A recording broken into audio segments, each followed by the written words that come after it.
They say desire bows for no one. But I have watched kings tremble in my sheets, and men with iron reputations fall apart beneath my fingertips. Confidence? I wear it like perfume. My past didn't break me. It sharpened me, shaped me, crowned me. But before I became the woman no man could challenge, before the power, the hunger, the sins and salvation, I was just a 3-year-old girl with dust on her feet, and a world built to swallow me whole. And so, this is my story. I do not remember the face of the woman who birthed me, only the face of the boy who saved me. 7 years old. Too young to be anyone's protector. But fate made him mine. I was 3. A bundle of bones, dust and stubborn breath. We wandered the streets of the city like 2 forgotten notes in a broken song. Some nights I swore the pavement whispered our names, as if it pitied us. Eric held my hand as if the world might steal me if he blinked. "We're okay," he used to whisper. A lie he told me so gently that sometimes I believed him. We begged for crumbs. We stole when we had to. And when we got caught, Eric pushed me forward and cried, "She's just a baby." And somehow the world forgave us. Children learn quickly when hunger is a teacher. But destiny is a cruel playwright. She found us one hot afternoon. The matron. Her smile was soft, motherly. Her eyes were knives dipped in honey. "Oh, you poor little souls," she breathed, kneeling in front of us like a saint dipped in perfume. "I'll take care of you. Food. Warm beds. No more wandering." Eric didn't trust her. I didn't understand enough to fear her. And hunger makes decisions long before wisdom arrives. We followed her. Into a house that pretended to be a home. Into walls that echoed with secrets. Into the arms of a woman who hid her wickedness under the cloak of a protector. The first night she fed us warm soup. Eric cried because he didn't believe it was real. But the matron's sweetness was only the first act. Her lessons came soon. How to make your eyes shine with innocence. How to slip your fingers into a pocket without being seen. How to cry on command. How to disappear into shadows when a shout rings out. She didn't rescue us. She recruited us. Under her roof, we learned to survive, but we forgot how to be children. Still, Eric wrapped himself around me every night like a shield of tiny bones and fierce devotion. "I won't let her break you," he whispered. He didn't know she already had. We were 4 lost souls in that house. Each of us shaped for a future we didn't choose. A future built of danger, sin, flesh, power, and the kind of destiny that crashes into your life wearing a mafia king's suit and a dead woman's sorrow. But that comes later. This is where I began. In the streets. In the shadows. In the small shaking hand of a boy who refused to let go. Hunger is a strange kind of teacher. Can make a saint steal and a child grow fangs. Before I became the woman men whisper about. The one whose touch they crave. Whose confidence could slice through marble. I learned discipline from the stomach's empty roar. I learned courage from starvation. I learned strategy from the streets. And everything began with the matron's lessons. Each morning she lined the 4 of us against the peeling wall. Like little soldiers carved from dirt and hope. "Go," she whispered. "Bring back food. Bring back money. Bring back something that proves you want to live." We scattered into the city like stray sparks from a dying fire. Eric held my hand for the first few blocks. After that, survival split us apart. I watched him negotiate with vendors. Pretending to cry. Pretending to limp. Pretending to be weaker than he was. He learned the art of pity. He mastered it quickly. As for me, I learned silence. The quiet approach. The disappearing act. I learned how to slip crumbs into my pocket without being noticed. How to vanish behind a crate when guards appeared. How to make my eyes shine so big and innocent that even thieves felt sorry for me. We were children learning the craft of desperation. And every evening we returned to the matron. To the house that breathed like a monster waiting to feed. She counted our earnings with fingers stained by secrets. Some days she smiled. Most days she didn't. And on bad days, her voice sharpened. "You want to eat? Then learn faster." We grew streetwise faster than the seasons could change. We memorized alleys. We watched shadows. We learned which shopkeepers were kind. And which ones swung sticks without mercy. Fear made us quick. Hunger made us brave. Pain made us quiet. And slowly, piece by piece, our hearts began to close. Not completely. Eric's hand always pulled mine back from the edge. But the world was sanding innocence off us like a blade scraping bark from a tree. At night the matron grew different. Her face hardened. Her eyes followed us like a judge weighing sinners. Her voice lost its sweetness and became a rope tightening around our throats. She wasn't raising children. She was shaping tools. We could feel it. In the way she watched us practice distractions. In the way she whispered to strangers by the gate. In the way adults came and left with smiles too sharp. Her kindness was only a costume she wore when people watched. Behind closed doors she was something else entirely. Calculated. Hungry for the profit our tiny hands brought her. And though we were young, we understood one thing clearly. One night, Eric found me crying quietly beside the door. I didn't remember why. Children cry for many reasons. Fear, hunger, loneliness. Or for reasons too big for their small bodies to understand. He knelt, wiped my tears with his thumb, looked at me with the fierce devotion of a warrior trapped in a child's bones. "I'll protect you," he whispered. "No matter what she wants us for. I won't let her take you." I believed him. Even then I believed him.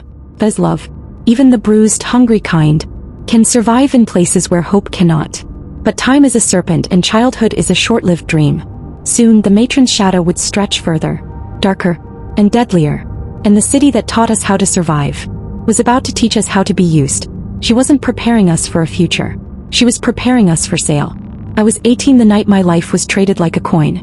Funny how a girl can survive the streets, survive hunger, survive the matron, yet still feel unprepared for the moment she becomes valuable. Yes, my name is Vera. Short. A name that cuts through silence like a promise. Eric used to whisper it like a prayer when we were kids. Now he whispered nothing at all. The men who bought us owned entire cities. Not on paper, but in whispers, in fear, in the depths of powerful men. They brought us into a world polished like marble, and rotten like a grave beneath it. They called it training. We called it survival. Commands came gentle, like lullabies with sharp edges. Obedience became currency. Power became a game we were forced to play. They taught us how desire works, not as lust, but as leverage. They taught us how presence alone could bend a room, how silence could seduce, how a single step toward or away from someone could shift an entire negotiation. In that dark academy of manipulation, Vera was born. I learned fast. Too fast, they said. Quicker than they expected. Sharper than they wanted. Men began to watch me with a different kind of hunger. Not the simple kind, the dangerous kind. Not because of my body, but because of my effect. The way I saw through their lies. The way I could read their weaknesses. The way I carried myself like someone who had already survived the worst, and could not be broken again. "Vera," one of them whispered once, "you are addictive." Yes, that was the word. Addictive. I became the most prized possession on their roster. Beautiful, clever, impossible to resist. I was their storm wrapped in silk. Their weapon hidden behind a smile. But weapons cut both ways. While they polished me into something golden, they dragged Eric into the shadows. To them he wasn't valuable. He was useful. They sent him into the dirty work. The silent jobs. The violent jobs. The jobs that stain the soul. He came back different every night. Harder. Colder. Like each task carved another piece out of him. Sometimes I'd catch him looking at me, with a mixture of pride, fear, and helplessness. "I'll protect you," he once whispered. But even he knew. Protection is a luxury in the hands of criminals. Eric was becoming a ghost of the boy who once held my hand, and swore the streets would never take us apart. Now it wasn't the streets separating us. It was the world we'd been sold into. I became a treasure. Eric became a tool. And the vultures who owned us were only beginning to feast. There is a moment in every woman's life when she realizes the world bends for her. Not because of what she gives, but because of what she is. For me, that moment arrived the night I stepped into the gilded parlor, where wealthy men waited behind masks of charm, and inner wolves sharpened their teeth. They called me Vera. Not like a name, like a spell. By the time I turned 19, I had become something whispered about in clubs, in smoky hotel lounges, in the private circles where fear and desire slept in the same bed. Not because I tried, but because I understood men. Their hunger, their ego, their desperation for a woman who didn't tremble before their power. And God help me, I understood my own effect on them. I became skilled, cunning, a quiet fire dressed in silk. A woman who walked into a room and changed the temperature. Men didn't just want time with me. They paid for it like bidding on a rare diamond. Some paid fortunes. Some paid with secrets. All of them left, altered. I never made promises. I didn't need to. They came crawling back anyway. I was addictive, not because of my touch, but because of the way I looked at them, and saw the truth they hid from the world. Hours blurred. Days melted. The world spun fast around me. Faces changed. Voices blended. Names vanished as quickly as they arrived. I stopped counting how many men requested me, how many doors I entered, how many power brokers left their pride scattered on the floor after a single evening with me. My presence was a currency. My silence was worth more. My confidence, That was priceless. But admiration is a double-edged blade. The more they adored me, the more I felt pieces of myself slipping away. I was becoming what they wanted, and losing what I had been. Eric stood in the doorway most nights, arms folded, jaw tight, a storm locked behind his eyes. He watched me climb deeper into the world he despised. Watched me become the matron's greatest investment, and the criminal's most precious asset. He hated every second, but he was powerless. The men who owned us ensured he kept his distance, except when they wanted him as my escort, my guard, my shadow. But Eric wasn't protecting me. He was breaking. Each time a man asked for me by name, I saw something inside him shrink. Not jealousy, not desire. Something worse. A hopelessness born from the knowledge that he could not save me from the fate we'd been sold into. Sometimes he'd whisper, "Vera, you don't have to become what they want." But I already had. And that truth carved a scar between us. The underworld taught me one lesson. Once men start paying for your presence, they stop seeing your soul. And once you start accepting their money, you stop searching for your own. What began as a performance became a habit. What began as survival became skill. What began as tragedy became power. I didn't belong to the game. I was becoming the game. And somewhere deep in that transformation, where fear meets confidence, and confidence meets danger, Vera was born again. But this time she wouldn't belong to anyone. Let me tell you the truth of power. It doesn't enter a room with noise. It enters with stillness. The type that drags your breath to a halt, before your mind even knows why. That was the stillness that followed the man they called the Ghost King, the most feared mafia boss on the continent. No one said his name. It wasn't wise. But you felt him, before you saw him. And the night he saw me was the night my life fractured in two. I didn't see him at first. I only felt a pressure behind me, as if the air had decided to watch. Turned, and his eyes were already on me. Possessing. Hungry, but not in the way the others were. He wasn't captivated by my beauty. He was haunted by it. Like he'd seen my face before. Like I was a ghost wearing flesh he had once held too close. Later I'd learned the truth. I looked exactly like the woman he loved. A woman whose death was buried under money, lies, and a family too powerful to let truth stain their name. But that night, all I knew was that his gaze felt like destiny was choosing me, without asking for permission. I didn't hear the conversation, but Eric did, and he told me much later, after blood, after fire, after freedom, that the mafia boss approached the matron, with the kind of poise that made lesser criminals tremble. He laid an envelope on her table. Thick, heavy, crisp with the weight of impossible money. For the girl, he said. Not my time.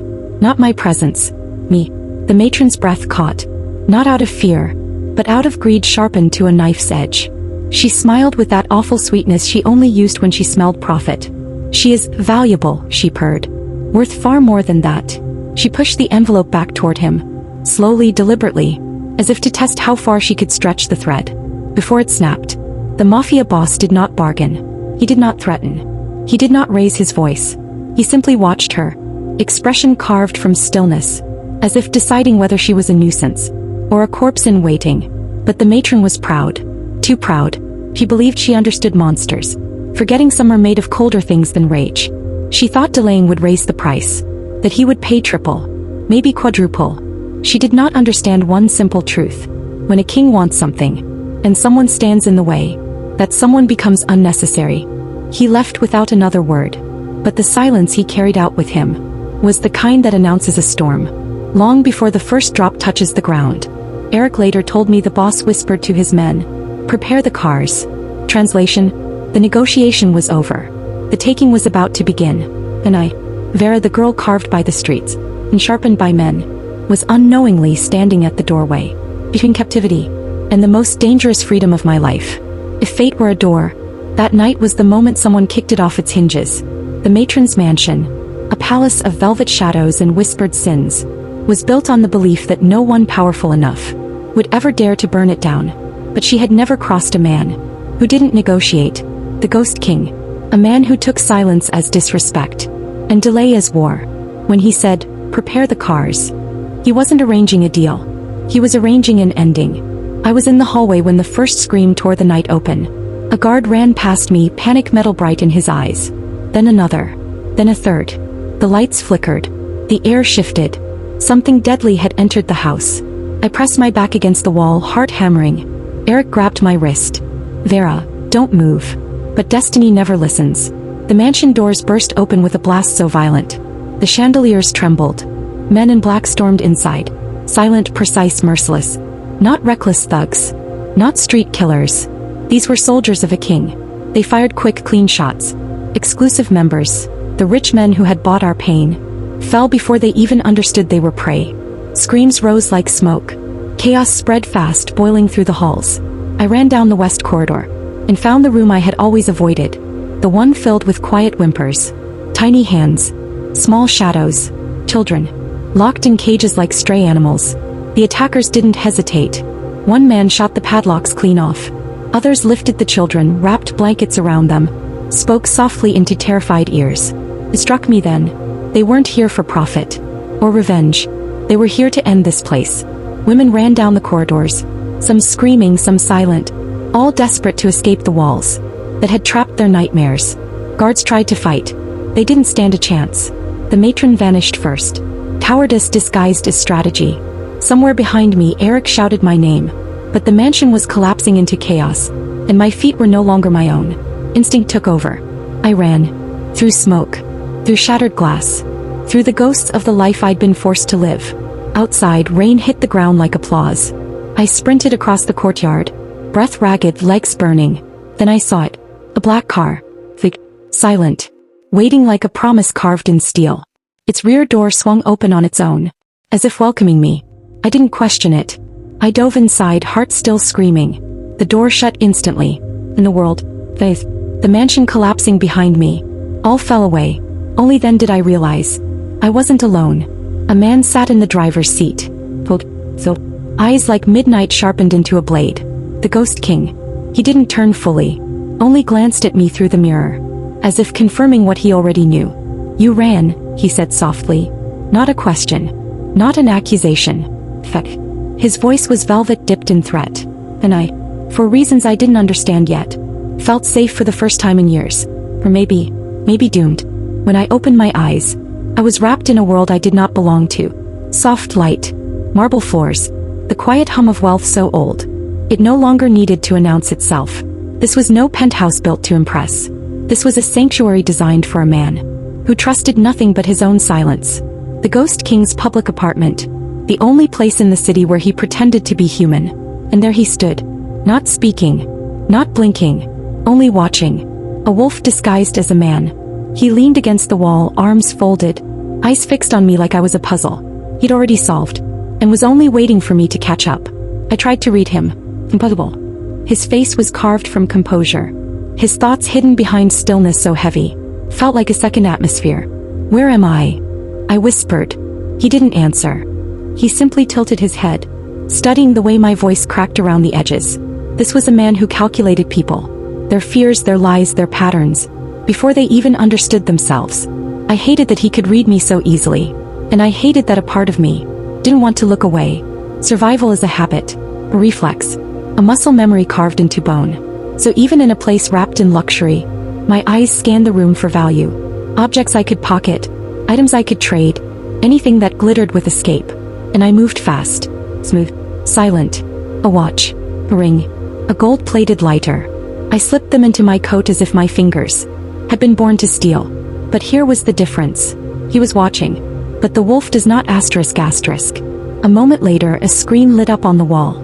Footage of the room appeared. From angles I hadn't seen. From lenses I didn't notice. And according to the cameras, I never touched a thing. He had tampered with his own system. For reasons I couldn't understand. The footage showed me sitting still. Behaving. Innocent. But when I looked at him, he raised one brow. As if to say, "You're good, but not good enough to fool me." I froze. My coat suddenly felt heavy, with stolen gold. I started to reach into my pocket, ready to drop the items on the table, and apologize, something I hadn't done since childhood.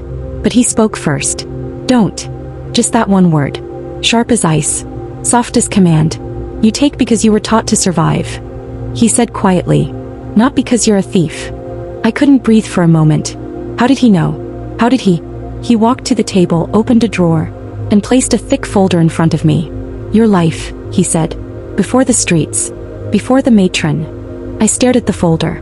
On its cover was my name, Vera Adele Ross. My real name. My name before hunger stole it. Before the world rewrote it. My entire history. The parents I barely remembered. The neighborhood I was born in. The night I disappeared. All of it. I know who you are, he said. And who you were meant to become. His voice was not gentle. Not comforting. But it was honest. And honesty is rarer than gold where I came from. My hands trembled. For the first time in years. Not from fear. But from being seen. Truly seen. By a man who didn't blink. Didn't flinch. Didn't pretend. A man who read souls the way others read newspapers. A silent wolf. And for reasons I couldn't understand yet. He had chosen me. I never trusted comfort. Comfort was a doorway to traps. And I had walked through too many. Yet that night, the Ghost King opened that door for me. With nothing but quiet gestures. A clean towel. A soft robe. A freshly prepared meal still steaming on the table. Not commands. Not demands. Only offerings. Eat. Rest, he said. His voice low, steady, iron warm.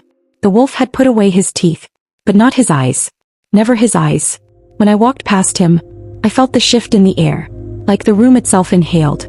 He wasn't subtle about watching me. He didn't pretend. His gaze was a touch all its own. Heavy, focused, unblinking. Later I would learn why. There had been a woman. The only one who ever melted the frost on his soul. The only one he couldn't bury even with all his power. And I, Vera Del Ross, child of the streets, daughter of disappearance, had her eyes, her fire, her quiet hidden ache. He hadn't touched another woman for a year. Until that night. When I stepped into the bathroom, the mirror showed a girl carved by survival. But steaming water, scented soap, and the gentleness of being cared for, softened something I didn't know was still alive. Maybe cleanliness is its own kind of mercy. Maybe drowning in warmth is its own kind of confession. When I stepped out, skin still glowing from heat, hair dripping down my shoulders, wrapped in nothing but a thin robe, he looked at me, like a man standing before fire. After a lifetime of winter. No lust. Not thirst. Just longing. Recognition. Shock that I existed. The silence between us tightened. Pulled taut. Like a string ready to snap. Vera, he murmured. My name broke in his throat. As if he'd carried it long before he ever met me. I moved closer. Not out of seduction. Not out of fear. Just truth. For the first time in years, someone's presence made me feel warm. Instead of watched. He lifted my chin with the gentlest touch I'd ever felt on my skin. One breath. One heartbeat. And suddenly the world was heat.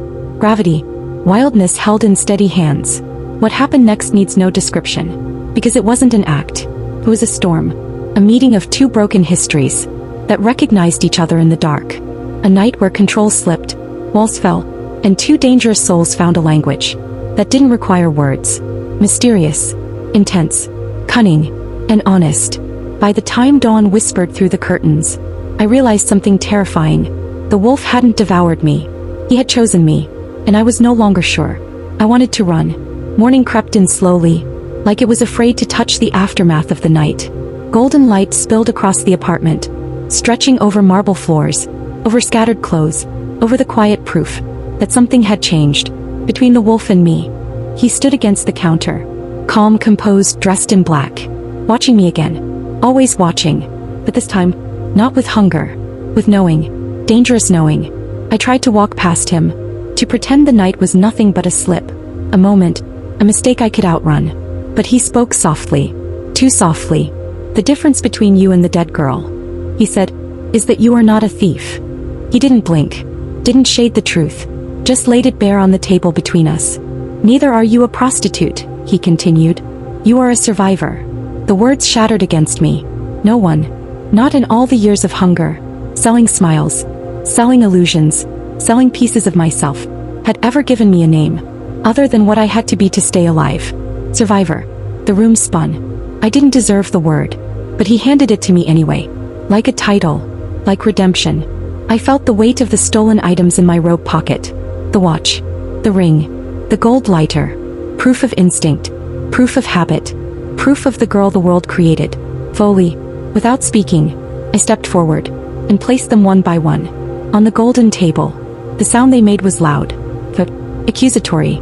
But he didn't look disappointed. He looked relieved, as if this was the moment he had been waiting for, the moment I trusted him with the truth. He didn't ask me to stay. He didn't ask me to explain. He didn't ask about the night we shared. In a world full of men who demanded, he was the first who let me choose. I gathered myself, tied my robe tighter, picked up the envelope of money he'd left for me. Blood money to some, freedom money to others, survival money to me. He watched quietly as I walked toward the door. Not chasing, not commanding, just observing, calculating every flicker in my eyes. I paused, hand on the door handle. For a moment, the silence between us pulsed, with everything unspoken and unfinished. Then I stepped out, disappearing, the same way I arrived. A ghost with no roots, no promises, no permanence. I didn't look back, but the truth followed me down the hall. I had not escaped him. Not really. He had let me go. And that was far more dangerous. They say freedom tastes sweet. For me that morning, tasted like cheap perfume, spilled beer and cigarette smoke. Inside a dim corner bar where women sold illusions, and men bought loneliness by the hour. I thought I was free of him, the wolf with the quiet eyes and the terrifying calm. I thought walking out that door made me invisible again. But shadows move differently, when someone powerful owns them. And I didn't yet know that mine had already been claimed. I got a job wiping counters and pretending not to be who I was. Nobody asked questions, the city never did. I kept my head down, my smile small, my heartbeat steady. Men always sense a woman who has lived fire. One of them, a bald, smug-faced regular, slid a fat wad of cash onto the bar. For the night, he said. A part of me wanted to say no. Another part, the part the matron carved into me, whispered survive. I didn't answer. I didn't have to. Money speaks louder than refusal. He took my wrist. I let him. Out of habit. Out of instinct. Out of the old life I wasn't ready to confess I still carried. And then, before he even led me out the door, before a word left my lips, bang, the man dropped. Not staggered. Not gasped. Dropped. Lifeless. A perfect hole through his forehead. The bar froze. A woman screamed. A bottle shattered. My heart didn't move. Not once. But my breath caught. When I saw the gloved hand place the gun away. A man in black standing calmly in the doorway. Not the wolf. But his shadow. His soldier. His warning. His claim. He tilted his head. Miss Vera, he said, voice steady as steel. The boss sent a car. Not a question. Not a request. Summons. I was escorted outside. Like I was royalty. Or a prisoner. I didn't yet know which.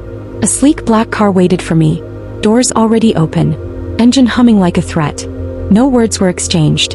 His men didn't look at me. Didn't judge me. Didn't pity me. They simply drove. Fast. Silent. Purposeful. And when the car stopped, I stared at a tall modern building that had no business belonging to a girl like me. One of the men placed a velvet pouch in my hand, heavy with something expensive. Another handed me a silver key. The boss bought this place. He said, for you. My throat tightened. I didn't ask why. I knew why. Because in his world, things are either protected or destroyed. And I had become something else. Something far more dangerous. Flamed. But the wolf didn't come inside. Not yet. He waited. He always waited. As if he knew that every time he stepped closer to me, the universe held its breath. The moment the door shut behind his men, silence swallowed the apartment. Rich silence, heavy silence. The kind that presses against your skin until you crack. I stood in the center of the luxury he bought, the key still trembling in my hand, my soul burning like struck iron. And then I felt him. The wolf. He stepped inside without sound. That uncanny stillness. That cold patience. That weight that filled a room before he even spoke. He closed the door with a soft click. And my fury erupted. You. The word tore out of my throat. He turned to me slowly. Eyes unreadable. Jaw carved from stone. You dare decide for me without my consent? I shouted, crossing the room in 3 furious strides. You dare stand over my life, my choices, as if I were something you purchased. He said nothing, which only made the fire angrier. Who are you to own me? I hissed, shoving him in the chest with both hands. He didn't move, not an inch. So I struck him again, palms slamming into muscle, rage pounding through me, heat rising behind my eyes. You think because you saved me, shot a man in front of me, dragged me here, you think that means you control me? Still nothing. Not a word. Not a blink. The stillness of him was worse than violence. I stood on my toes, face inches from his, and spat on him. The droplet hit his cheek. A small thing. A stupid thing. But it cracked the air between us like lightning. His jaw clenched. Sighs. Those cold dead wolf eyes flinched, and something inside him, something old and tightly caged, fractured. When he spoke, his voice was rough, not with anger, but with emotion he'd buried too deep to name. "You look at me," he whispered. The way she did. My breath caught. But before I could answer, the world shifted, in one swift motion. Not cruel, not painful, but firm. He seized my wrist, and pulled me against him. Not to hurt me, to stop me, to anchor me, to cage me in the silken marble prison he'd built. "You are not leaving," he said quietly. "You can tear my walls down. You can curse me, hit me, hate me." His grip trembled, just a little. The first human flaw I'd ever seen in him. "But I will not lose you." My heart slammed against my ribs. He backed me against the wall, not with force, with fear. His fear. "I can give you everything," he murmured. "Every hour, every second, anything you ask. Just don't walk away from me." His voice broke on the last word. Broke. Wolf. The man the city feared. The man whose name closed doors and opened graves. Was pleading. With me. As I spit on him. As I challenged him. As I saw through him. Because for the first time since his lover died, someone cracked his armor. And he would not let the crack become a wound. I never thought I'd see him again. Not really. Not after the streets, the matron, the vultures. The world had a way of taking everything you love, and leaving you only memories and scars. But that night, under the cloak of darkness, I saw him. Eric. Older. Harder. The boy who once held my hand as we begged, stole, and ran. From a world that wanted to erase us. He had grown into the man I remembered in flashes. Loyal, fierce, and impossibly tender in the places no one else could reach. We met in a quiet alley, where the city's hum softened to a whisper. No one watched. No one could interfere. For 3 stolen hours the world shrank to the car, to the space between us. I slid into the driver's seat. He leaned against the door, hesitant, wary, like a soldier who remembers every wound. We didn't speak at first. Words felt heavy, unnecessary. The silence was enough. A bridge across the years we'd lost. Finally he exhaled. His voice cracked, barely audible. "Vera, you're alive." "Yes," I whispered. "And so are you." We shared a look that said more than words ever could. Fear, relief, anger, love, and all the weight of survival. A hand briefly touched my shoulder. I grasped it tightly. No touch of intimacy, just connection, just recognition that the bond we had survived the world. I had to warn him, my voice low, urgent. "Do not let him see you. Do not, ever, let the wolf touch you. He won't forgive it. And he will not let it slide." Eric nodded, but I saw the shadow cross his eyes, the understanding of how impossible that might be. I should have known. The wolf does not tolerate threats to his world. Even the faintest ones. Even the invisible ones. I returned to my apartment the next morning, and he was already waiting.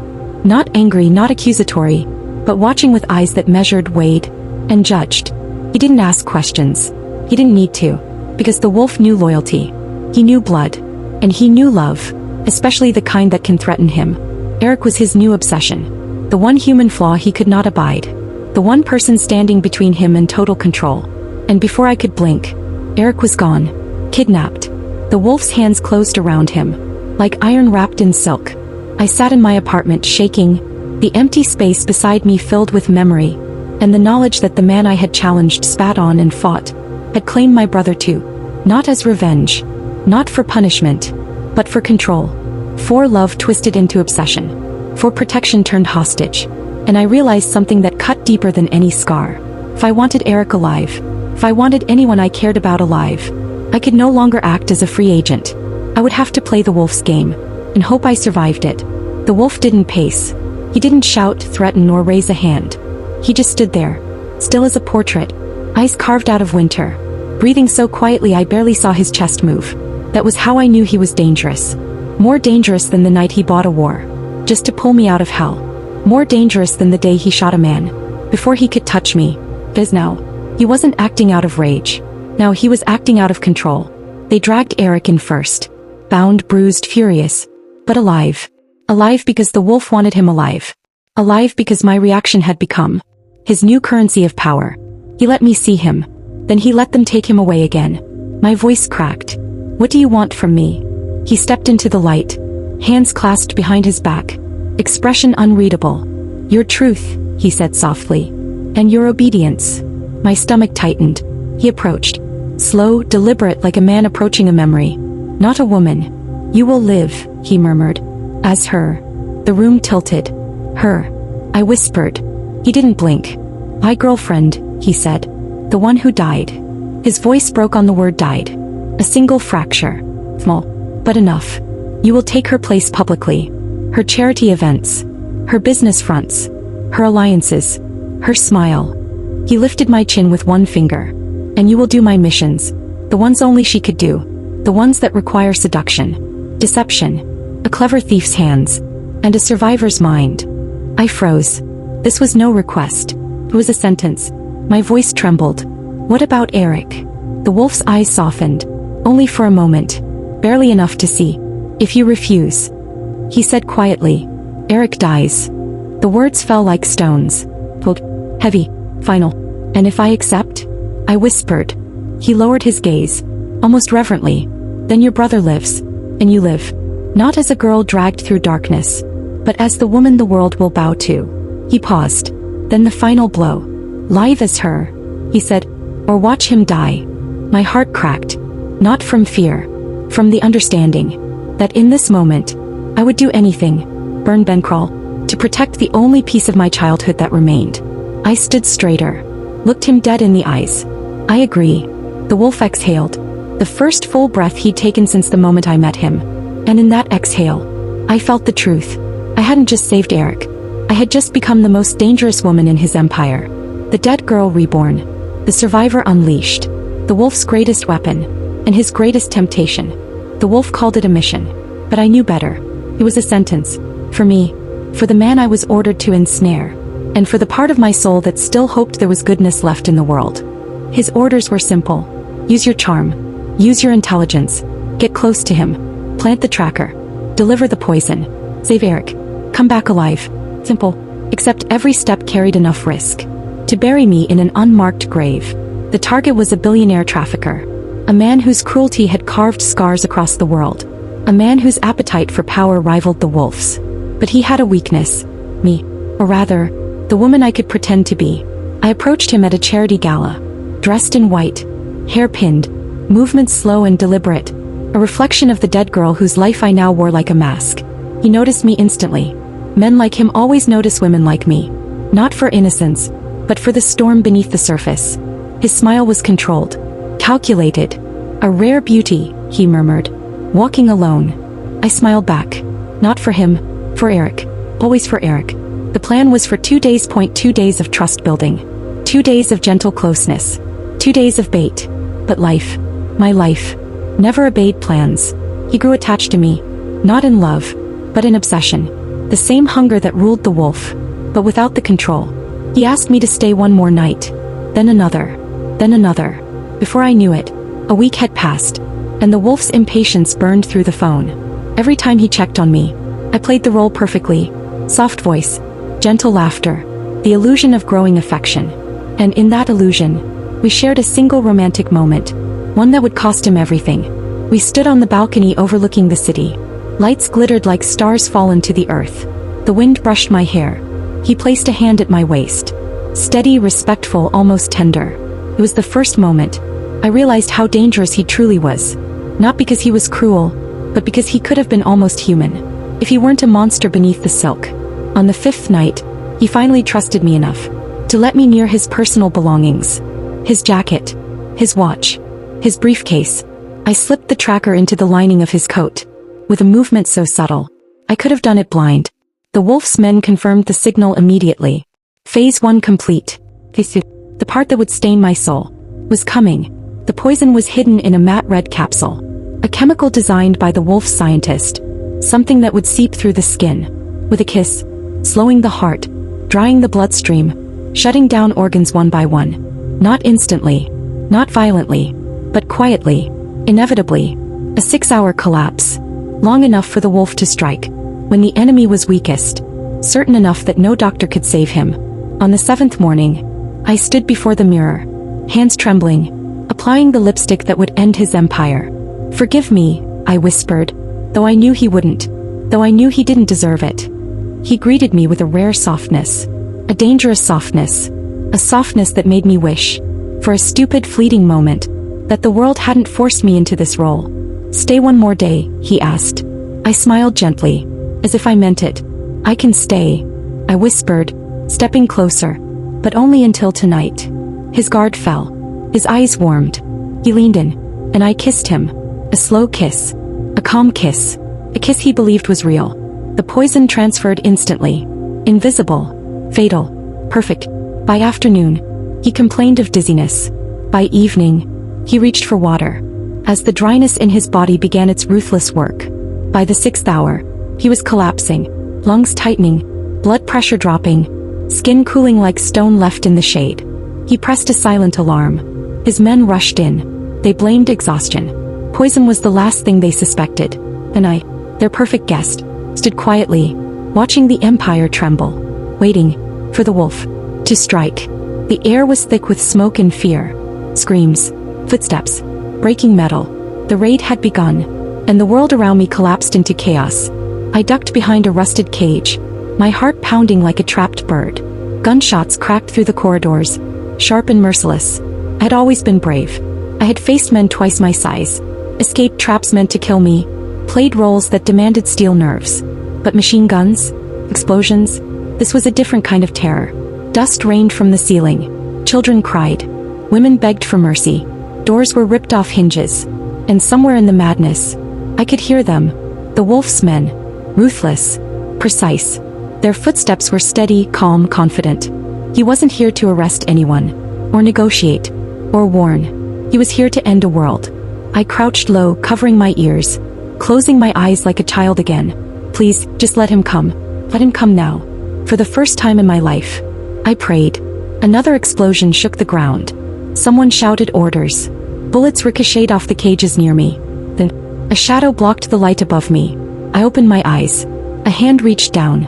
Strong, steady, sure. A hand that did not tremble, even with war around us. "Vera," a voice said, calm, deep, unshaken. "Come." It was him. The silent wolf. My panic broke like a fever. I grabbed his hand and he pulled me up, as if I weighed nothing. But one of the guards, a desperate man in a blood-stained shirt, lunged toward me. The wolf didn't hesitate. Boom. One clean shot. Straight through the skull. The guard fell at my feet. "For touching what's mine." The wolf muttered coldly, eyes still fixed on the dead man. My breath caught. He wasn't angry. He was furious, but with a terrifying calm that made the walls shiver. He turned to his men. "Clear every room. No survivors except the innocent." And the slaughter began.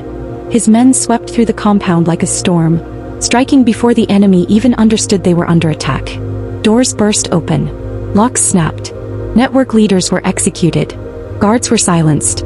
Traffickers begged for their lives, and received nothing. The wolf's cruelty was methodical, surgical, quiet.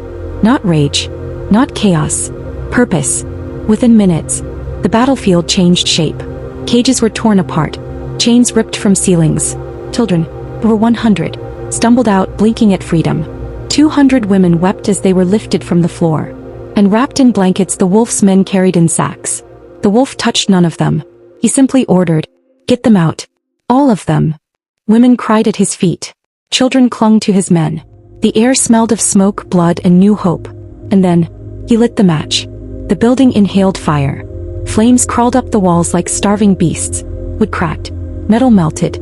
All the horrors, all the crimes, all the memories, went up in a tower of burning ash. The wolf stood watching it burn, his jaw set, his eyes reflecting the blaze. Not a word, not a flicker of emotion. Then he looked at me. "You're safe," he said quietly. "Not one man here will ever touch you again." For once, I believed him. And as the last screams disappeared into the fire, I realized something terrifying. He didn't just save me.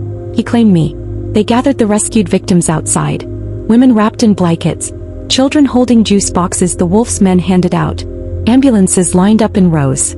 I walked among them in a daze, still feeling the wolf's hand on mine, still smelling smoke in my hair. I kept searching for her. The little girl with the Bible. I nearly gave up, until I heard it. That soft, steady voice again. "He shall cover thee with his feathers." My heart dropped into my stomach. I turned. There she was. Angel stood near a van. Clean face. Fresh clothes. Hair combed by some kind stranger. Next to her were a woman and man. Her parents. crying as they held her close. I froze. They found her. Her real family. Her world restored. Angel saw me.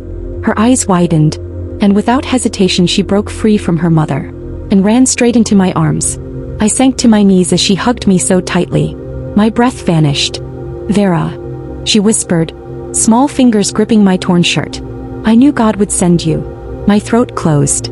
I opened my mouth to answer, but a social worker called her name. Angel pulled back, reached into her little pocket, and held out her Bible. Take it, she said softly. You need it more than me now. I stared at it, taken, because the last time I saw this book, she was being dragged away screaming scripture into the dark. I reached for it, but her mother scooped her up, hugging her, crying into her neck. Say thank you to the nice lady, her father said. Angel tried to look back at me, to finish what she wanted to say, but the van door closed, and they were driven away. The Bible remained in my hand, her warmth still on it, her voice still echoing. I stood there trembling, the world suddenly too silent, too heavy. I opened the Bible randomly, and my eyes fell on one verse, underlined in shaky, childish handwriting. When my father and mother forsake me, then the Lord will take me up. Psalm 27 verse 10. The words hit me like a blade through the heart. I dropped to the curb, clutching the book, tears falling before I even realized I was crying. For the first time in years, I wept openly, not for pain, not for death, not for fear, but for the girl I used to be, and the woman I had become. A shadow moved beside me. I didn't look up. I didn't need to. I knew his presence now. The calm, the heat, the gravity. The wolf knelt in front of me, his hand hovering near my cheek, as if he wasn't sure he had permission to touch me. I looked up through tears. He wasn't wearing the mask today. Not the cold leader. Not the silent killer. Just a man, watching the strongest woman he knew fall apart in the ruins of her past. She found her family, I whispered. She's safe. He nodded slowly. And you? He asked, voice low. Are you safe, Vera? His voice shook a little when he said my name. I wiped my tears on the back of my hand. I don't know. He inhaled, a long, heavy breath, and something in him broke open too. Then let me help you, he said. Not control you, not cage you, just help. I blinked, stunned. He had never spoken like this. Never uncertain. Never vulnerable. I whispered, why? Why do you care so much? For a moment, he stared at the ground, as if the truth was too heavy for his eyes. Then he looked at me. Really looked. My name, he said quietly, is Adrian Cross. I froze. The wolf never gave anyone his name. Ever. That's the part of me I haven't used in years, he continued. The part one buried. The part that still remembers how to be human. He reached out and gently closed my fingers around the Bible. You lit that part again. My breath shattered. He exhaled. A sound of relief, pain, and something dangerously close to hope. Vera, he whispered. I don't want to own you. I want to heal with you. The world around us, the chaos, the sirens, the smoke, faded into silence. For the first time in both our lives, light touched the darkest places inside us. Night wrapped the city in velvet darkness. As Adrian and I returned to the penthouse, the air felt different, soft, trembling, charged, as if the truth itself waited behind the door. He closed it gently. Not a sound, not a command, just silence, and a man standing in the middle of his own past. Adrian walked to the window, hands behind his back, shoulders tight with something far heavier than power. He didn't look at me when he spoke. Her name was Elira. The name floated into the room like a forgotten melody. My girlfriend, he said softly. The only woman I ever let close. I felt my breath still. He had never said this name before. Not even to his men. He continued, voice low, steady but cracked at the edges. She wasn't like the world I live in. She was pure. Pure in a way I never deserved. A faint, broken smile ghosted across his lips. She laughed at everything. Every storm I carried, she blew it away like it was dust. He swallowed hard. One night she came home shaking. The pressure of her family, the expectations, their greed, their corruption. It crushed her. His eyes darkened. She overdosed. Right next to me. My heart tore open. He finally turned toward me. And this time he did not look like the wolf. He looked like a man who had been dying slowly for a year. I tried to save her, he whispered. I held her.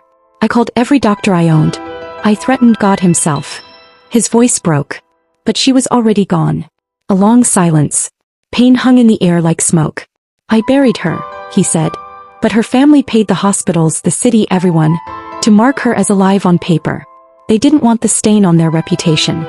A bitter laugh. To the world, she still exists. He shook his head. But I lost her. He stepped closer, slow, cautious, as if approaching something fragile. And after that night, he said, every woman I touched felt wrong. I looked up sharply. He held my gaze. No one felt like her. No one satisfied me. No one stirred me. No one even reached me. His jaw tightened. So I stopped trying. For almost a year I didn't let a single woman close. Not to my bed. Not to my home. Not even to my presence. A confession heavy as thunder. I was tired, he said. Tired of the emptiness. Tired of meaningless pleasure. Tired of bodies with no connection.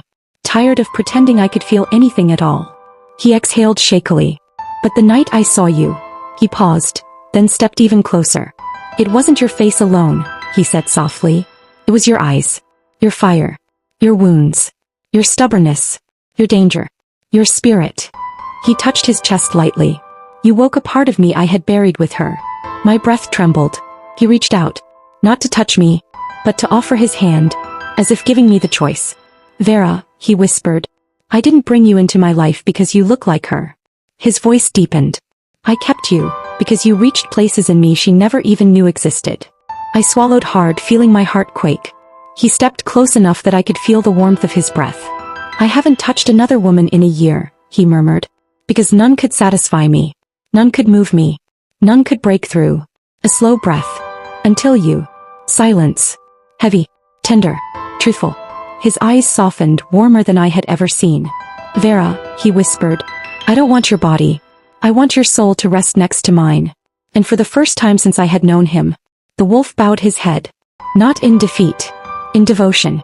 The night Adrian revealed his truth, the air between us changed. The shadows that once clung to him, the walls I built around myself, both began to loosen, piece by fragile piece. We stood by the window, city lights flickering like distant stars. And for the first time in my life, I felt safe enough to speak. He didn't rush me. He didn't touch me. He simply waited, patient still, as if my heart were a sacred thing. He dared not disturb. I inhaled shakily. Adrian. My voice trembled. There are things about me you don't know. His gaze softened. Then tell me, he said. When you're ready. Something in me broke open. The matron took me when I was 3, I whispered. She shaped me into a weapon. A temptation. A distraction. A price tag. My hands shook at the memories. The rooms. The deals. The helplessness disguised as skill. Adrian stepped closer. Slowly. Gently. I didn't step back. I did what I had to do, I said. To live. To survive. To protect Eric. To make sure we didn't die on the streets. My voice cracked. I became good at what men wanted. Because I never had a choice. The tears finally fell.